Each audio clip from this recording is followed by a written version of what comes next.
knowing our Lord Jesus and Savior Jesus Christ could return at any given moment. What is it that you are doing in your life to make a difference till He comes?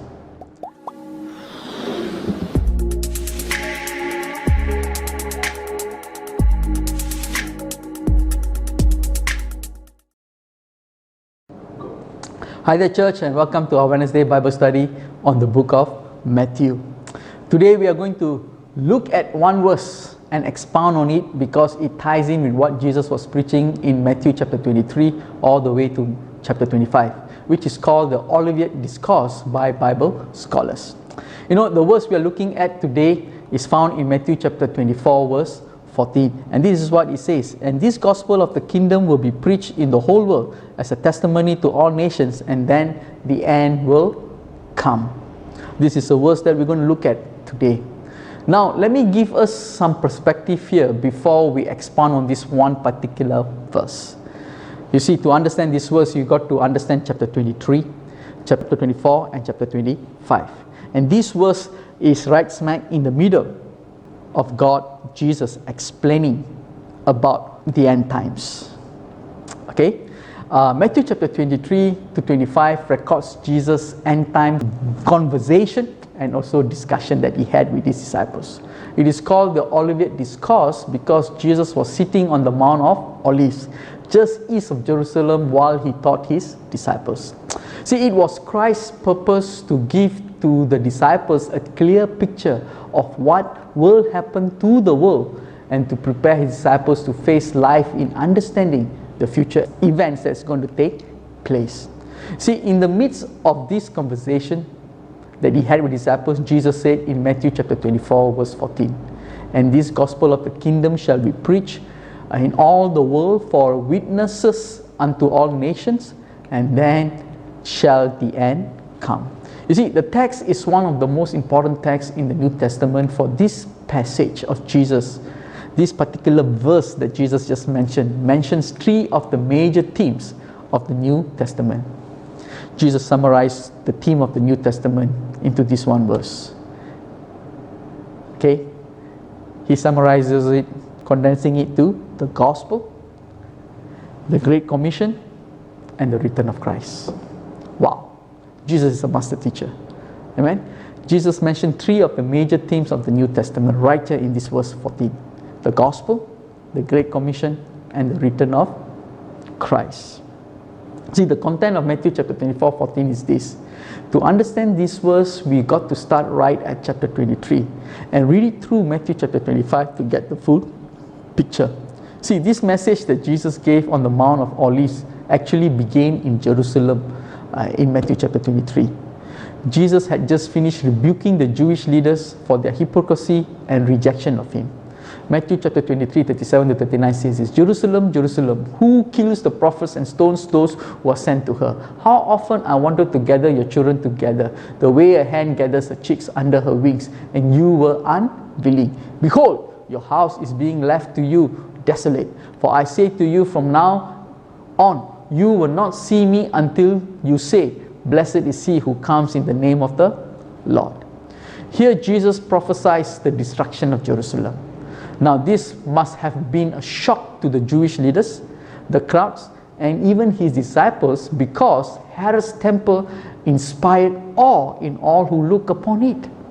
Since the temple has been a focal point of Jewish history and also for what would transpire during the last days, it is important to understand some of its history. According to 2 Samuel chapter 7, King David wanted to build a temple for the Lord, but God would not allow him to do so because he was a man of war and bloodshed. God told David that his son Solomon would build the temple because he would be a man of peace. You see, Solomon's temple was considered one of the great wonders of the ancient world. Number one, Solomon's temple was completely destroyed in 586 BC when the Babylonians destroyed the city and took most of the population into exile in Babylon. And number two, the temple was burned to extract the gold which had made it so famous. 70 years later, when some Jews returned to Jerusalem, they were permitted to rebuild the temple and the city, but the second temple lacked the glory of Solomon's temple. Almost 500 years later, Herod the Great decided to build the temple, adding the height, length, and splendor to it, hoping to make a name for himself along the way. Few things to take note of. Herod spared no expense. He employed thousands of best architects, craftsmen, and masons to build the temple. Herod built the temple with great white marble on slabs of rock that were sometimes 50 times 11 times 16.5 inches and weighed around 5 to 600 tons. Each block was carved and ground into square edges to create joints so precise that you could not even insert a knife blade between them. Wow. So the disciples, still processing what Jesus had just moments before, began to point out to him that the magnificence of Herod's temple as they were leaving, and saying to them, this temple will be destroyed. Their comments prompted Jesus to say, do you not see all these things? Truly I say to you, not one stone here will be left upon another which will not be torn down. Again, shocked by what they heard, we are told in Mark chapter 13 verse 3 that Peter, James and John and Andrew questioned Jesus privately about these things. In essence, they asked Jesus two questions that Jesus gave an answer for in this particular verse that we are looking at today. They asked Jesus two questions. When will the temple be destroyed? And number two, what will be the sign of your coming at the end of the age? Two questions they asked Jesus. When will the temple be destroyed? And number two, what will be the sign of your coming at the end of the age? In essence, they were wondering, if Jerusalem and the temple are destroyed, then how will there be a nation for Messiah to rule? It is important to note that the apostle Matthew did not record Jesus' answer to the first question. But here in Matthew chapter 24 verse 14, Matthew answers the second question. Verse 14 of this particular passage we're looking at answers the disciples' question, the second question of the disciples. Okay, but for the answer for the first question they asked is recorded in the book of Luke. Okay, the first question, when will the temple be destroyed? Luke chapter 21:20 answers that. And this is what it says here in Luke chapter 21:20. But when you see Jerusalem surrounded by armies, then recognize that her desolation is near. See, Jesus' prophecy came to pass exactly as he said. In 66 AD, the Jewish nation revolted against Rome. The Roman general Vespasian besieged the city, but was called to Rome to become an emperor after Nero committed suicide. So, Titus destroyed Jerusalem, and the soldiers removed every ounce of gold from the temple by setting it on fire and overturning every stone. Wow. Matthew answered the second question that is being asked by the disciples. And the question was, what is the sign of thy coming and of the end of the world? Which was asked in Matthew chapter 24, verse 3. And that's what we're looking at. And Jesus' response to this question raised by the disciples will be, and this is what Jesus said to the second question they asked. Jesus answers them, and this gospel of the kingdom will be preached in the whole world as a testimony to all nations, and then the end will come. This is what we are looking at today. This verse falls in the immediate context in the section that starts off from verse 4 to verse 14, where Jesus gives signs of events to come. These signs are false messiah, wars, famine, earthquake, persecution, false prophets, lawlessness, and the lack and the enduring of the faith of these disciples, and the preaching of the gospel to the ends of the world. That's how we know the end is going to come. So let's break down this verse. This verse says that this gospel of the kingdom will be preached into the world as a testimony to all nations, and then the end will come. Let's break it down. First, let's break down what is the gospel of the kingdom, because it says here, and this gospel of the kingdom. The phrase gospel of the kingdom and reference to the kingdom of God and the kingdom of heaven are used repeatedly in connection with the Lord Jesus and his work on this earth. The word gospel simply means good news, and the term translated kingdom is the Greek word basileia, which means the realm in which a sovereign king rules. So throughout the New Testament, the word kingdom consistently refers to the rule of Christ in the hearts of believers, since for the time being Christ's kingdom is not of this world. John 18:36. When Jesus began his 3-year earthly ministry, he preached that the kingdom of God is near. Luke 10:9 and Matthew 4:17. Mark 1:14-15 gives us a concise description of Jesus' primary focus during his time on this earth. Now, after John was arrested, Jesus came into Galilee proclaiming the gospel of God and saying, the time is fulfilled and the kingdom of God is at hand. Repent, believe in the gospel. When asked to define his kingdom, Jesus explained it this way: the kingdom of God is not coming in ways that can be observed. The kingdom of God is in the midst of you. Luke chapter 17 verse 20-21. See, Romans chapter 14 verse 17 says that the kingdom of God is a matter of righteousness and peace and joy in the Holy Ghost or Holy Spirit. The gospel of the kingdom is the good news message, a message of repentance, redemption and restoration offered by God to all who will receive Christ. Those who accepted this offer become part of his eternal kingdom. John chapter 1 verse 12. Those who choose to remain in their sins cannot be part of this kingdom. 1 Corinthians chapter 6, 9-10, Galatians chapter 5, 9-21. Although grace makes this offer available to anyone who will receive it, Jesus warned that it would be very difficult to enter his kingdom, and few would do so. Matthew chapter 7 verse 14. The gospel of the kingdom is the news that there is freedom from our slavery to sin if we repent and turn to God. Romans chapter 6. Our Redeemer has come, but it's difficult to enter God's kingdom, not because God requires impossible standard for us, but because we do not want to repent and change. We tend to love the darkness more than the light. John chapter 3.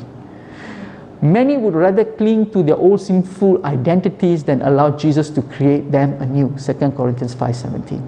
Those who receive the gospel of the kingdom become citizens of heaven and are freed from the bondage to this world. Galatians chapter 4. 2 Corinthians 5 refers to God's children as ambassadors for our Heavenly Father. Just as an earthly foreign ambassador retains his national identity when he representing his country in another, the spiritual ambassadors of God's kingdom owe their allegiance to God even as they reside in this world. We must follow our Heavenly Father's code of conduct while we journey on this earth. We need not conform to this world's habit, values and lifestyle, because this is not our home. Romans chapter 12. Jesus said, my kingdom is not of this world. John chapter 18. So although we must live here until God calls us home, we are not to live for ourselves or according to this world's value system. Those who have been bought by the blood of Jesus have been given the right to live according to God's value system on this earth. Citizens of the kingdom of God live here on assignment from our Father, the King. Living with a kingdom mindset empowers us to make wiser decisions as we invest our lives in furthering the gospel of the kingdom. Take note of this second element of this saying, that it says here will be preached in the whole world as a testimony to all nations. See, we can summarize this particular phrase, that is the Great Commission. We just identified and explained the gospel. Now we are identifying the Great Commission. This is the Great Commission, that the kingdom of God will be preached in the whole world as a testimony to all nations. Great Commission. What is a Great Commission? Well, Matthew chapter 28, 19-20 contains what has become to be called the Great Commission. Therefore, go and make disciples of all nations, baptizing them in the name of the Father and of the Son and the Holy Spirit, and teaching them to obey everything I have commanded you. And surely I am with you always to the end of the age. Jesus gave this command to the apostles shortly before he ascended into heaven, and it essentially outlines what Jesus expected the apostles and those who followed him to do in his absence. It is interesting that in the original Greek, the only direct command in Matthew chapter 28 is make disciples. The Great Commission instructs us to make disciples while we are going throughout the world. The instruction to go baptize and teach are indirect commands participles in this original command. How are we to make disciples? By baptizing them and teaching them all that Jesus has commanded and going to the people.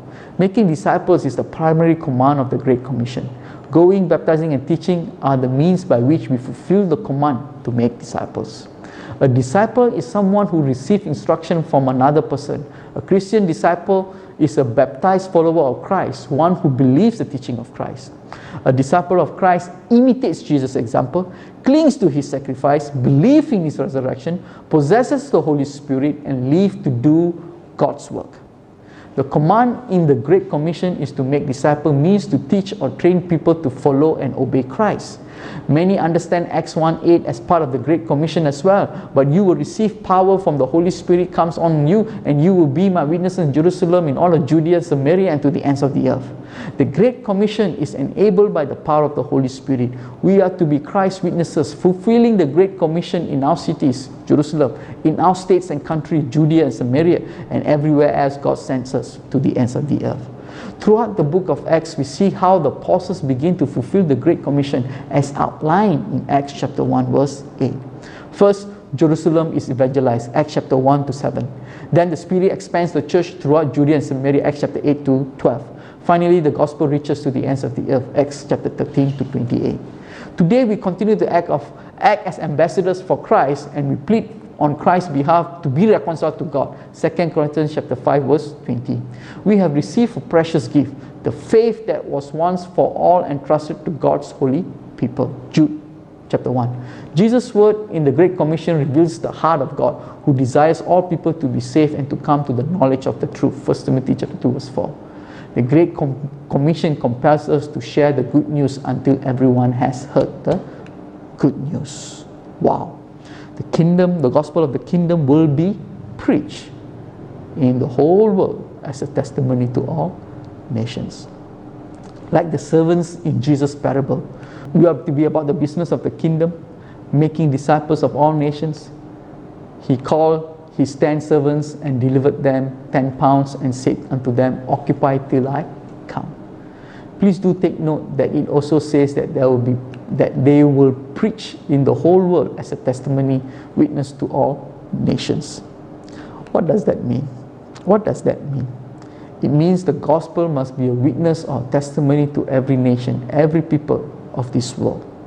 It shall either be a testimony for good to the salvation of some, or a witness against the many who heard and rejected the gospel. That's what it means when the whole world testimony or witness to all nation. Wow. How people respond to the gospel will determine their own judgment in the hands of God.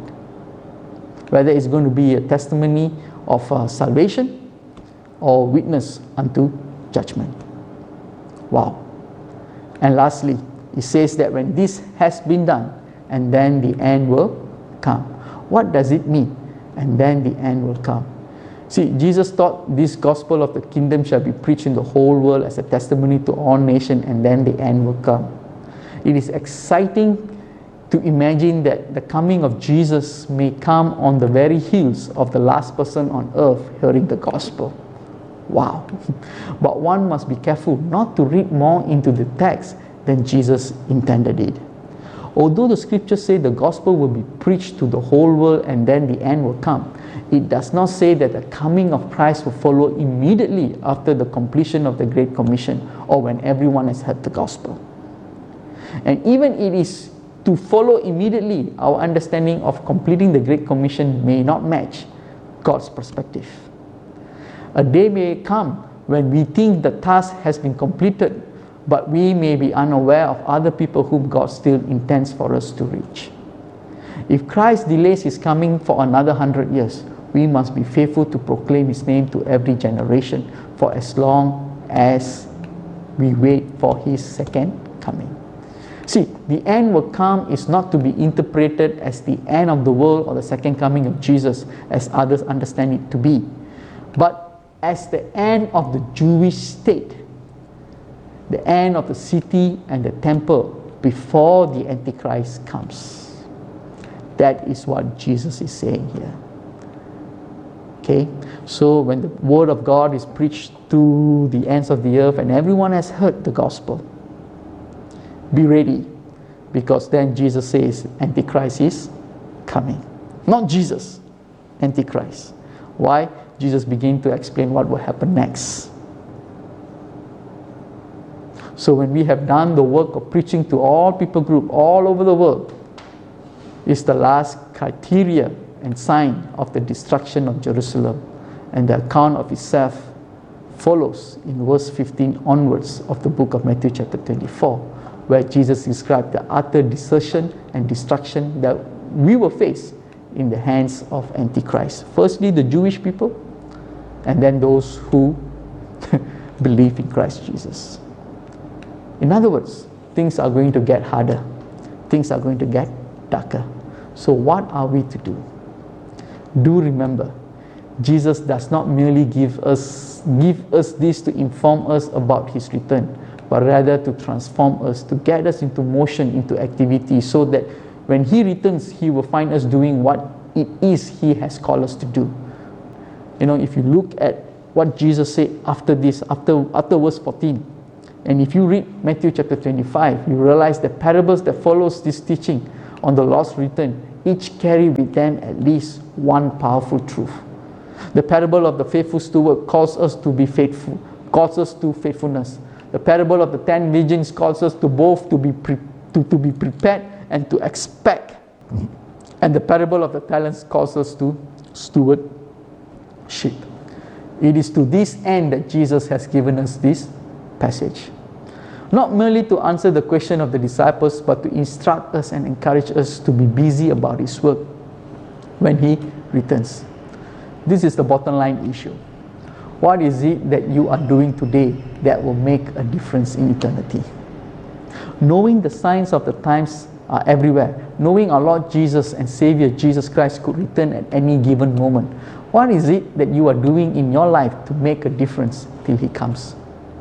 Are you living with expectancy? Are you prepared for his return? What kind of steward are you with the talents, abilities, resources that he has given you? I mean, when Jesus returns and calls you to give an account for all he has entrusted to you, what will you tell him? How have you used your time? How have you used your talents? How have you used your treasures or resources? What about your children, your house, your spouse, your car, your vacation? Have you used them for his glory or for your own pleasure and enjoyment? Instead of getting caught up in the things of this world, we are to be busy about the work of the kingdom of God. It is easy to get discouraged, and like so many Christians from days gone by, to begin to think that Jesus is not coming, or Jesus is not going to return, or at least not anytime soon. Jesus said in Matthew chapter 24 verse 44 that he will return when you do not think he will. We must be faithful to continue on with the work of his kingdom in spite of our temptation to give up or to give in. When he returns, may he find us busy, faithful about his work. You know, when I was in America, I went to this black American church, and you know, they always say this thing when they greet one another, or probably it's just for that particular Sunday. And they used to say this to me when I went into that church. Are you ready? Are you ready? Are you ready for the coming of the Lord? Are you ready? Are you ready? Are you ready for the coming of the Lord? Shall we take this moment to quieten our hearts, to reflect upon what has been shared today, and to respond to the Word of God also in prayer? Can we do that right now? The questions are on the screen. Reflect and pray.